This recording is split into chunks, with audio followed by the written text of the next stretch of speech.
implement. Na tume ya uchaguzi na mipaka nchini IEBC katika eneo la Naivasha imewasajili wapiga kura wapya 22 pekee kati ya 1044 iliyolenga katika siku kwanza za 3. Afisa msimamizi wa tume hiyo Lekisahati Seina anasema IEBC italazimika kutembelea maeneo yaliyo na watu wengi kama vile maeneo ya michezo, masoko na shule, vile makanisa katika juhudi zake za kuafikia malengo ya kuwasajili wapiga kura zaidi.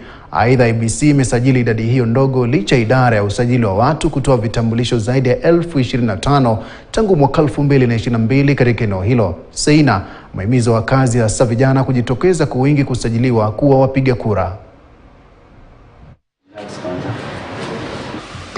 The target for registration for the year 2025, the IEBC has a target of 6.3 million. Naivasha, the target for Naivasha for 2027 is 201,935 registered voters. Remember, I had started by saying that as at 2022, we had a total of 157,128 registered voters.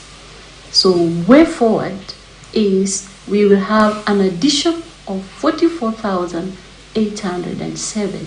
That is the target for Naivasha. That is the target we are expecting between now and 2027. Na tukisonga mbele ni kwamba kina mama wameshauriwa kujitokeza na kuchukua vitambulisho ili wapate nafasi